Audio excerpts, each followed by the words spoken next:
Dice Stefan Zweig en este libro Momentos Estelares de la Humanidad que tan solo por un segundo se entrega lo grande al insignificante. Y al que desaprovecha ese momento jamás se le concede una segunda oportunidad. Hay pueblos, Raúl, hay sociedades, entre ellas la nuestra, que no sabemos tomar decisiones. Tardamos muchísimo para tomar una decisión, la solemos tomar a destiempo e incluso se toman en ocasiones entre comillas, con brutalidad las decisiones, precisamente porque no se supieron procesar, no se supo llegar a ellas. Mire, maestro, yo nací en 1955, gloriosamente tengo mis primeros 60 años, y yo le puedo decir, yo recuerdo durante décadas enteras gobiernos que no tomaban decisiones, que llegaban a esta gran cosa mexicana de hicimos una negociación.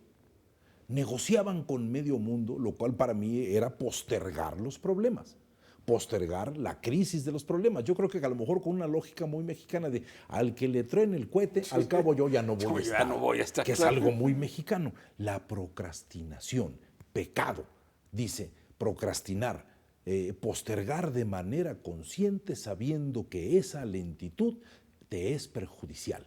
Algo verdaderamente tremendo. Yo he sido testigo de una gran cantidad de gobiernos que nunca tomaron decisiones, que siempre negociaron. Y ahora estamos viviendo las consecuencias de las negociaciones y de aquello que no fue resuelto, mi querido señor.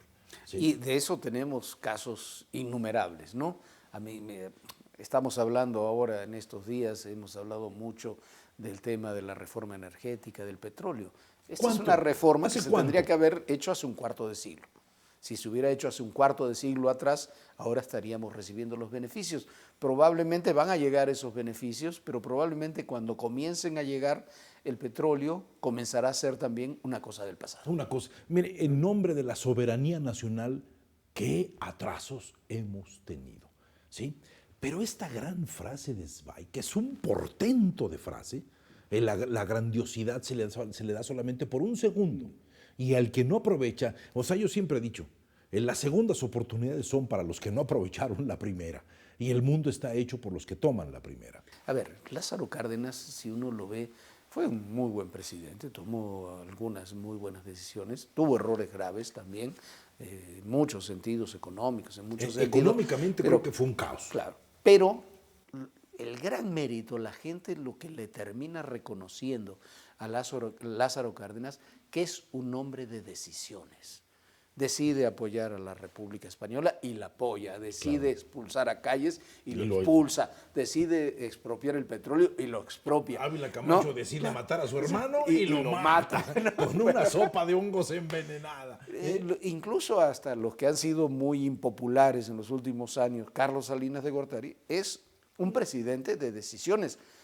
Terminó siendo impopular por una serie de elementos. En 1993, diciembre de 93, era un presidente, nos olvidamos, tenemos además de que no nos gusta tomar decisiones, tenemos una memoria muy lábil, ¿no? Exacto. Entonces, en diciembre del 93, Salinas era el hombre más popular de este país.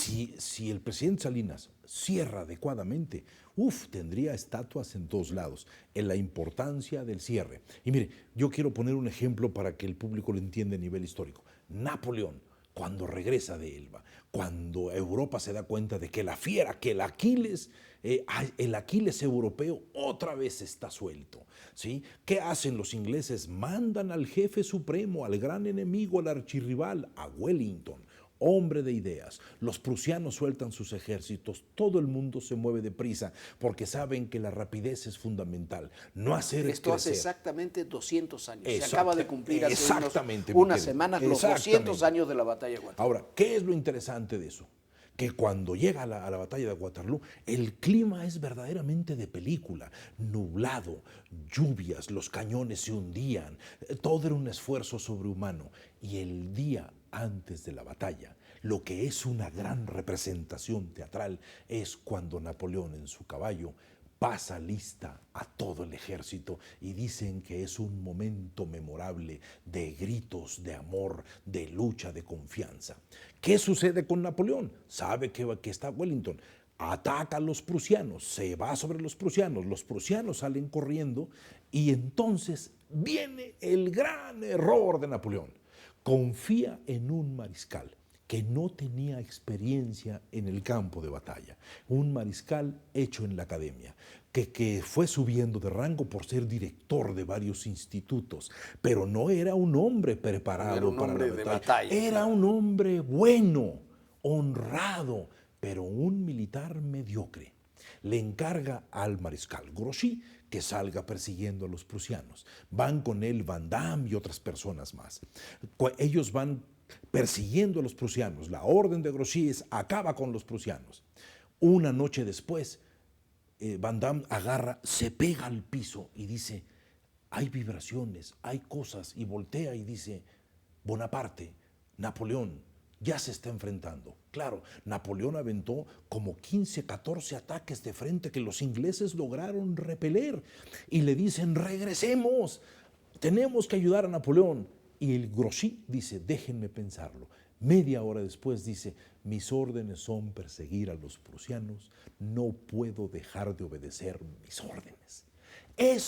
Esa decisión le cuesta la tragedia a Napoleón. Una decisión de un hombre bueno, admirable, Grouchy, pero no preparado para romper órdenes. Si hubiera tomado la decisión correcta, hubieran ganado. Muy la historia sería diferente. Sería otra historia. Sería diferente, porque cuando Grouchy ya en pleito absoluto con los otros decide regresar, ya iban tarde. El desgaste era brutal. De repente Napoleón y los franceses ven a un ejército y piensan que son los hombres de Grouchy. No, eran los prusianos que venían de regreso. Y en ese momento Wellington, oliendo la sangre, se empieza a colocar. Wellington era como MacArthur, le gustaba meterse al frente de batalla, sabía que las balas no lo tocaban. MacArthur tenía esa categoría. MacArthur caminaba con sus soldados y las balas no lo tocaban.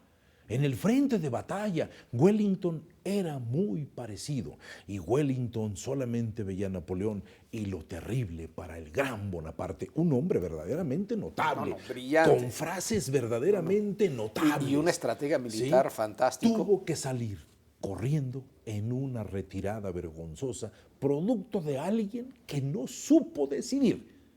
Alguien que dijo, mis órdenes son, cuando sabía que el hombre de riesgo rompe una orden y se lanza a la improvisación. ¿Qué es peor en el poder? ¿No saber decidir o procrastinar? Mire, maestro, postergar siempre la decisión. Yo creo. O es una combinación, o los dos es una combinación. Una es la cara de la otra. La vida nos dio una gran razón y un muy débil aparato psicológico. El líder debe saber soportar su aparato psicológico. La decisión es una sistematización de la subjetividad humana. Tus decisiones serán lo que te digan que tú eres como persona. Las decisiones que uno toma en la vida lo marcan para muchos años. Para siempre. Mire, maestro, la decisión que pueda tomar ahorita un político o alguien que hace una ley, lo que no sabe es que está provocando algo que está afectando o está beneficiando o está perjudicando a un niño que va a nacer dentro de 15 años. Esa es la importancia de saber tomar una decisión. Si usted no se arriesga y se queda en el fenómeno de la parálisis, la historia lo condenará con una palabra muy clara: cobarde, aquel que no se atrevió. Y nuestra política está llena de seres indecisos, ¿no, maestro? O de explicaciones de procesos que se alargan indefinidamente porque en realidad no se quiere tomar una decisión en torno a ellos, o que se toman decisiones después de mucho tiempo que terminan siendo brutales porque tienen que ser decisiones de tajo, porque se postergó durante años y años esa decisión. Me parece que esa es quizás una de las características fundamentales que tenemos. Yo creo. Esa de las indecisiones, está íntimamente ligada precisamente con lo que decíamos, con la memoria política tan lábil que tenemos, porque no se toman decisiones de fondo. Eso es lo que permite tener una memoria tan frágil. Pongamos un ejemplo. ¿Por qué Hidalgo no entró a México? ¿Por qué Hidalgo no entró a México? Si estaba a las puertas. ¿Qué le sucedió? Como la selección mexicana Bueno, 1-0 y a los 5 no. minutos nos ganan. Igual le pasó a Hidalgo. No quiso entrar, ¿sí? ¿Qué le pasó a este hombre que no quiso rematar? ¿Qué le sucedió para que él tomara esa decisión o que no tomara esa decisión tan equívoca? De esas historias estamos O llenos. Zapata y Villa que toman la Ciudad de México y se van. Bueno, indudablemente, ¿no? No construyen un gobierno, ¿no? No terminan. Fíjese, será el sereno. Porfirio Díaz tomó un montón de decisiones, se atrevió a tratar de incluir a este país en una modernidad que este país necesitaba de manera imperiosa, ¿sí? Pero si usted revisa, en nuestros genes está la indecisión. Ahora la pregunta es ¿por qué? Mire, familiarmente, ¿qué nos ¿Por enseñan? No seas arrogante, sé humilde. Yo no sé quién nos metió esa maldita Bueno, idea. eso es Pregúntele a un idea argentino o a un italiano, sí, eso sí, se sí, lo enseñaron en su casa. Pero es esa mezcla también que da entre la colonización y la iglesia, ¿no? Yo creo la forma Ahí en que está usted diciendo algo buenísimo. que se coloniza, Paz lo explica magníficamente bien, Octavio Paz, en la frase de los hijos de la chingada. ¿Qué?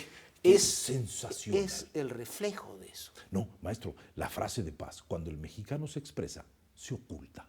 Es verdaderamente grandiosa. Mire, maestro, los edictos del rey llegaban a México, ¿sí? Con una firma al calce. Obedézcase, pero no se cumpla. Ya con eso está marcando la tradición mexicana.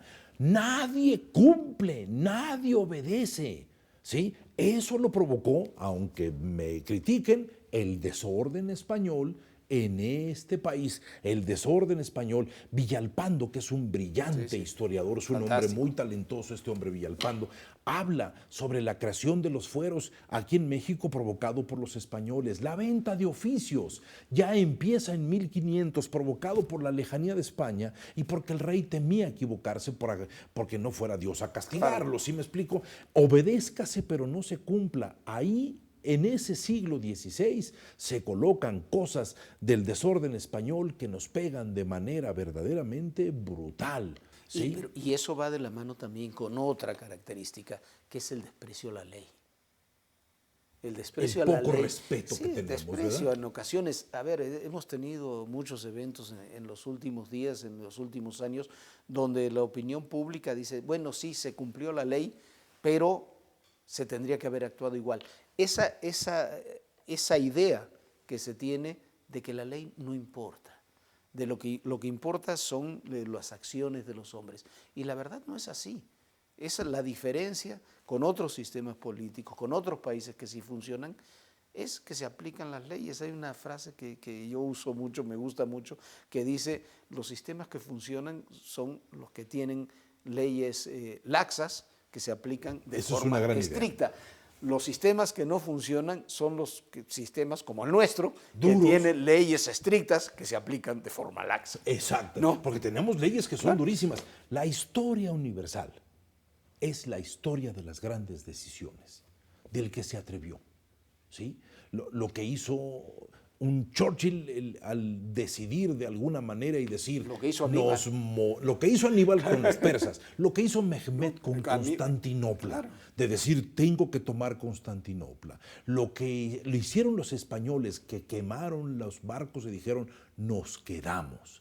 Y se pusieron sus armaduras y no se las quitaron en 6 meses y los indios decían, huelen a demonio, pero lo que pasa es que no se bañaban durante 6, 7 meses, ¿cómo no iban a oler a demonio? Pero eran seres que tomaban decisiones. Mi pregunta es, ¿por qué vivimos en un siglo XX pletórico de indecisiones, y de seguimos negociaciones? En el 21 igual, ¿eh? Pues sí, maestro, pero fíjese, en el siglo XX todavía había grandes necesidades, ¿sí? Y ahora hay grandes urgencias. Ahora hay grandes urgencias porque no se tomaron las decisiones en el siglo adecuadas XX que se tenían que tomar.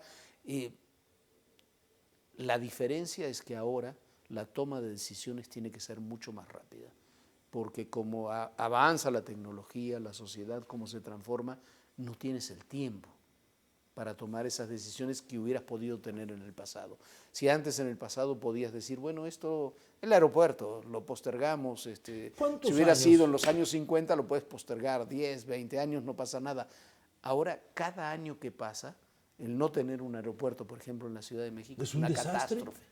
Una catástrofe dice, es un desastre. Parece terminal de camiones. No, y con un costo económico altísimo. Cuando la gente para piensa los que para el europeos, gobierno no, es para nosotros, es un costo cotidiano. Cuando para los europeos un aeropuerto es una manera de vivir. O sea, ellos cuidan mucho esas cosas. Miren los 11, 12 aeropuertos que están haciendo los asiáticos con unos niveles verdaderamente. Pero regreso a esto. Antes de la decisión está la capacidad de elegir. El que elige renuncia. Primero eliges, después decides. La decisión es acción. La elección es un proceso psicológico y la decisión es arriesgarte al punto de jugarte la integridad. Saber que la decisión te toca la responsabilidad y que la palabra responsable quiere decir capacidad de tener respuesta. Y eso es a lo que muchos mexicanos no le queremos entrar, ser responsables de algo. Gracias, Raúl. Maestro, seguimos la próxima semana con otra hoguera de las vanidades. Esperemos. Gracias.